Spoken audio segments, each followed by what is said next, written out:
My fellow Americans, this is the 34th time I'll speak to you from the Oval Office, and the last. We've been together 8 years now, and soon it'll be time for me to go. But before I do, I wanted to share some thoughts, some of which I've been saving for a long time. It's been the honor of my life to be your president. So many of you have written the past few weeks to say thanks, but I could say as much to you. Nancy and I are grateful for the opportunity you gave us to serve. One of the things about the presidency is that you're always somewhat apart. You spend a lot of time going by too fast in a car someone else is driving and seeing the people through tinted glass, the parents holding up a child, and the wave you saw too late and couldn't return. And so many times I wanted to stop and reach out from behind the glass and connect. Well, maybe I can do a little of that tonight. People ask how I feel about leaving, and the fact is, parting is such sweet sorrow. The sweet part is California and the ranch and freedom. The sorrow, the goodbyes, of course, and leaving this beautiful place. You know, down the hall and up the stairs from this office is the part of the White House where the president and his family live. There are a few favorite windows I have up there that I like to stand and look out of early in the morning. The view is over the grounds here to the Washington Monument, and then the Mall, and the Jefferson Memorial. But on mornings when the humidity is low, you can see past the Jefferson to the river, the Potomac, and the Virginia shore. Someone said that's the view Lincoln had when he saw the smoke rising from the Battle of Bull Run. Well, I see more prosaic things. The grass on the banks, the morning traffic as people make their way to work, now and then a sailboat on the river. I've been thinking a bit at that window. I've been reflecting on what the past 8 years have meant and mean. And the image that comes to mind like a refrain is a nautical one. A small story about a big ship and a refugee and a sailor. It was back in the early 80s, at the height of the boat people, and the sailor was hard at work on the carrier Midway, which was patrolling the South China Sea. The sailor, like most American servicemen, was young, smart, and fiercely observant. The crew spied on the horizon a leaky little boat, and crammed inside were refugees from Indochina hoping to get to America. The Midway sent a small launch to bring them to the ship in safety. As the refugees made their way through the choppy seas, one spied the sailor on deck and stood up and called out to him. He yelled, "Hello, American sailor. Hello, freedom man." A small moment with a big meaning. A moment the sailor who wrote it in a letter couldn't get out of his mind. And when I saw it, neither could I. Because that's what it was to be an American in the 1980s. We stood again for freedom. I know we always have, but in the past few years, the world, again and in a way we ourselves, rediscovered it. It's been quite a journey this decade, and we held together through some stormy seas. And at the end, together, we're reaching our destination. The fact is, from Grenada to the Washington and Moscow summits, from the recession of 81 to 82, to the expansion that began in late 82 and continues to this day, we've made a difference. The way I see it, there were two great triumphs, two things that I'm proudest of. One is the economic recovery, in which the people of America created and filled 19 million new jobs. The other is the recovery of our morale. America is respected again in the world and looked to for leadership. Something that happened to me a few years ago reflects some of this. It was back in 1981, and I was attending my first big economic summit, which was held that year in Canada. The meeting place rotates among the member countries. The opening meeting was a formal dinner for the heads of government of the 7 industrialized nations. Well, I sat there like the new kid in school and listened. And it was all Francois this and Helmut that. They dropped titles and spoke to one another on a first-name basis. Well, at one point, I sort of leaned in and said, "My name's Ron." But in that same year, we began the actions we felt would ignite an economic comeback. Cut taxes and regulation, started to cut spending, and soon the recovery began. 2 years later, another economic summit with pretty much the same cast. At the big opening meeting, we all got together, and all of a sudden, and just for a moment, I saw that everyone was just sitting there looking at me. And then one of them broke the silence. "Tell us about the American miracle," he said. Well, back in 1980, when I was running for president, it was all so different. Some pundits said our programs would result in catastrophe. Our views on foreign affairs would cause war. Our plans for the economy would cause inflation to soar and bring about economic collapse.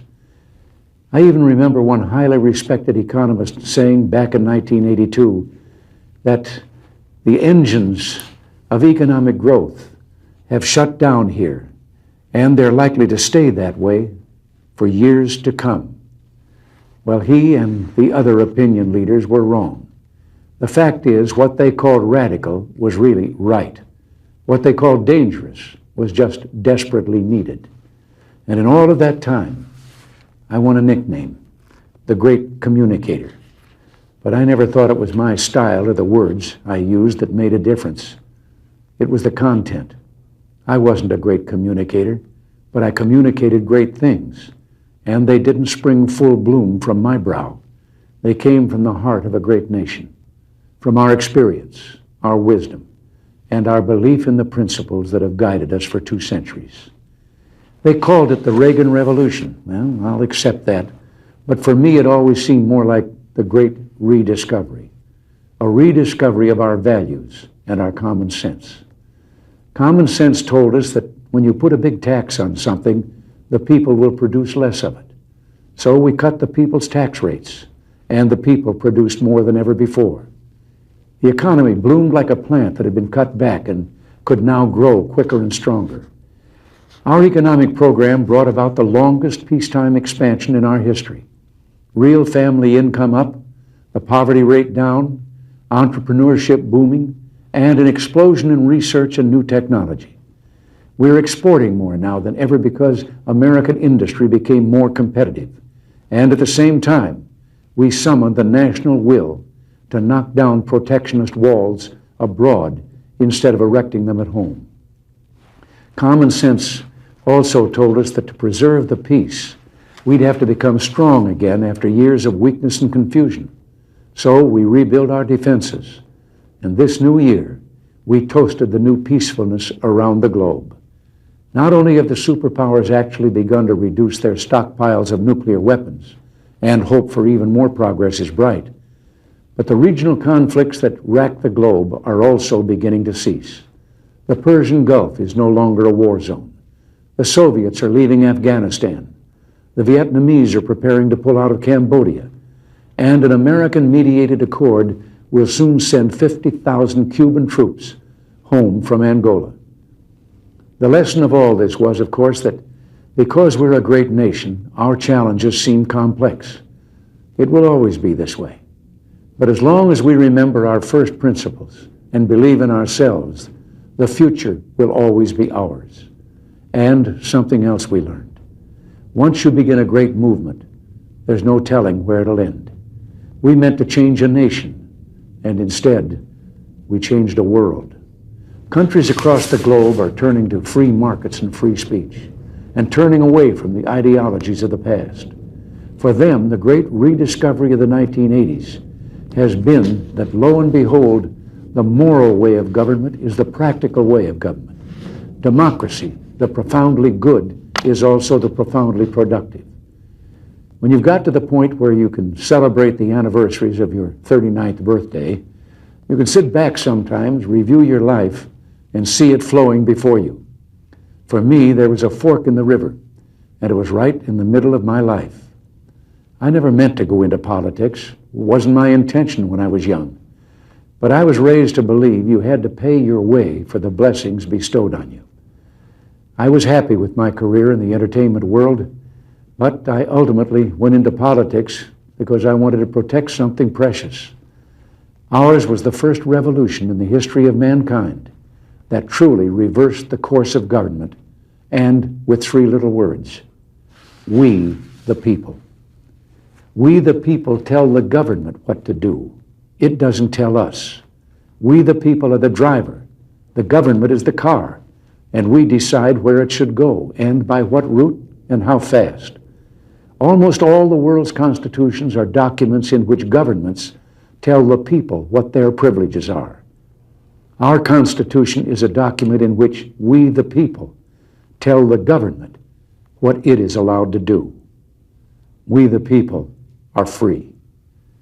This belief has been the underlying basis for everything I've tried to do these past 8 years. But back in the 1960s, when I began, it seemed to me that we'd begun reversing the order of things, that through more and more rules and regulations and confiscatory taxes, the government was taking more of our money, more of our options, and more of our freedom. I went into politics in part to put up my hand and say, stop. I was a citizen politician, and it seemed the right thing for a citizen to do. I think we have stopped a lot of what needed stopping, and I hope we have once again reminded people that man is not free unless government is limited.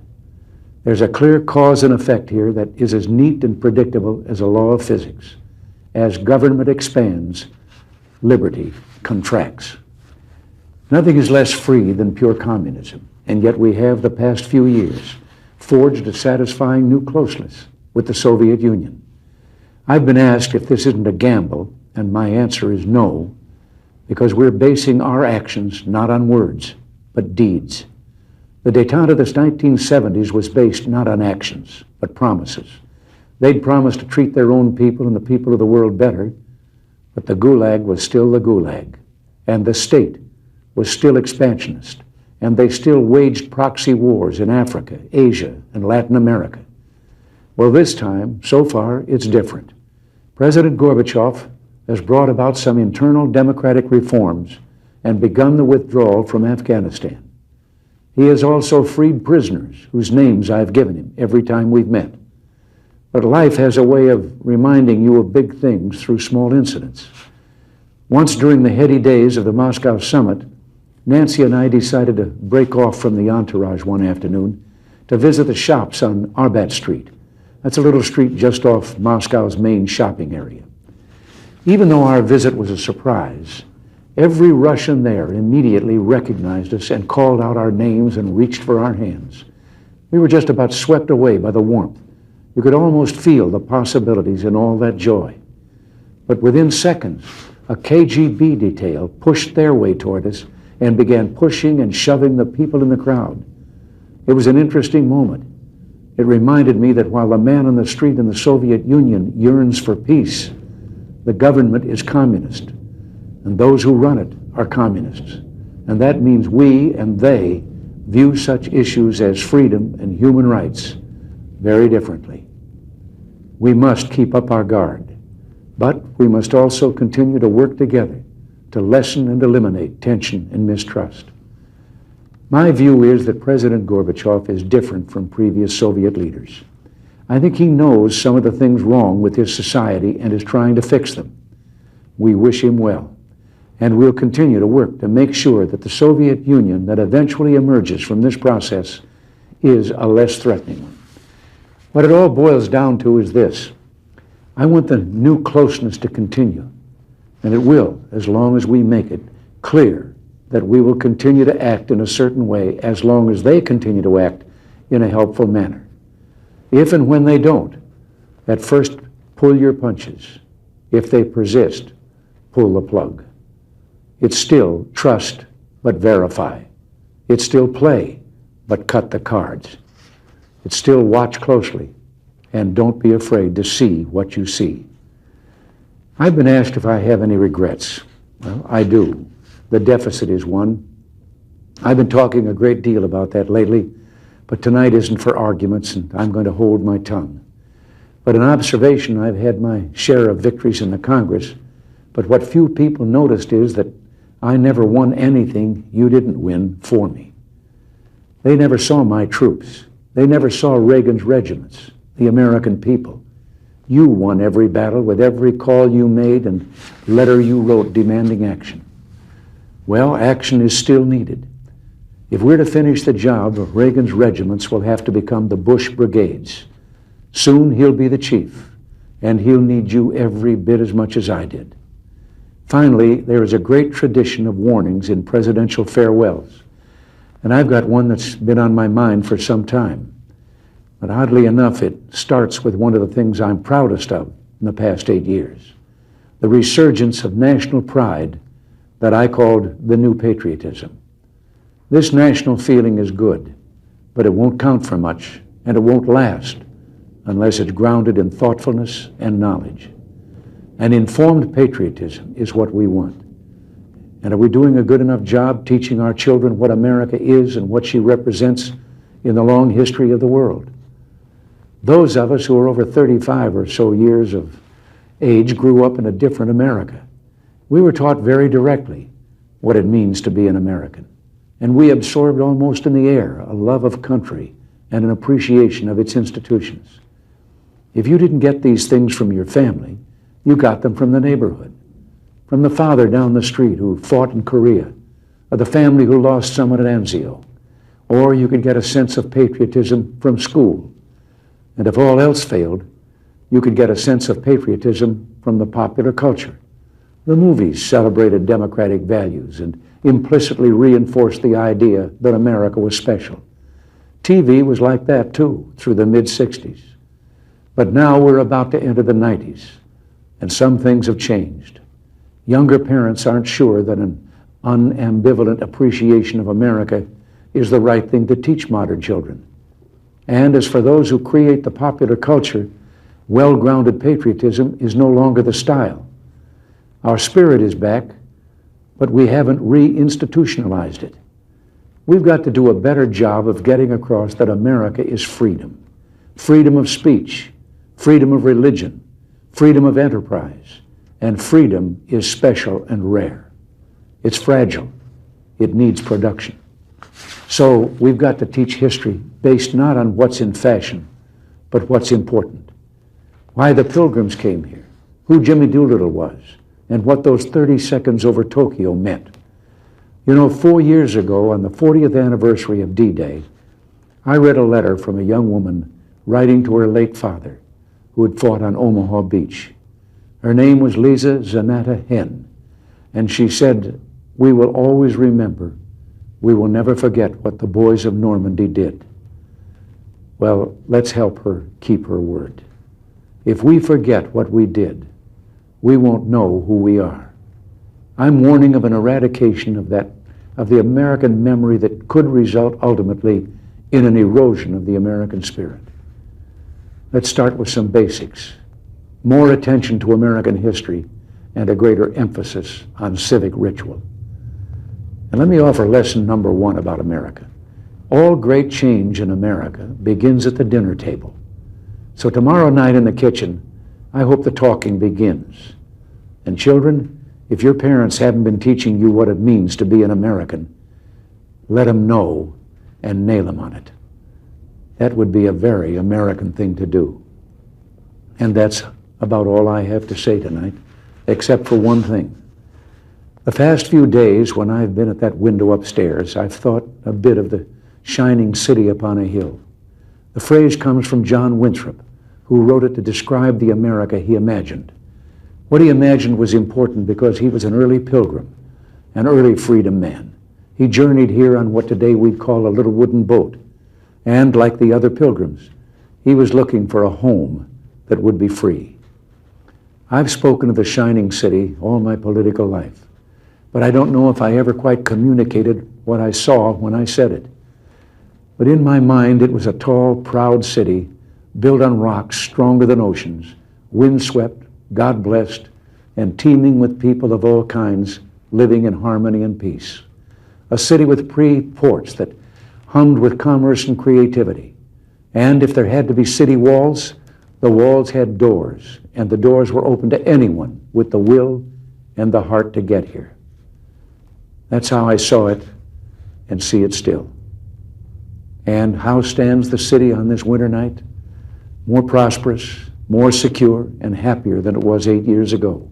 But more than that, after 200 years, 2 centuries, she still stands strong and true on the granite ridge, and her glow is held steady no matter what storm. And she's still a beacon, still a magnet for all who must have freedom, for all the pilgrims from all the lost places who are hurtling through the darkness toward home. We've done our part, and as I walk off into the city streets, a final word to the men and women of the Reagan Revolution, the men and women across America who for 8 years did the work that brought America back. My friends, we did it. We weren't just marking time, we made a difference. We made the city stronger, we made the city freer, and we left her in good hands. All in all, not bad. Not bad at all. And so, goodbye, God bless you, and God bless the United States of America.